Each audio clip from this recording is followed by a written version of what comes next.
In today's tutorial, I'm going to show you guys how to go about changing your accent color on your Windows 11 laptop, tablet, or desktop computer.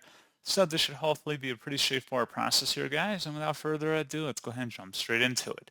So all you have to do is open up the search menu, and you want to type in settings. Best results, go back with settings. Go ahead and open that up. On the left panel, select personalization, and then on the right side, scroll down and select colors. And then there should be an item that says accent color. Click inside the drop-down fields and you can select either manual or automatic, in which case then you can choose a different color from the list. You can also select custom colors by selecting the view colors button and then type in your own code, or you can go ahead and adjust this little bar here to change it and then select done to confirm. And that's pretty much it. So as always, thank you guys for watching this brief tutorial. I do hope that was able to help you out, and I do look forward to catching you all in the next tutorial. Goodbye.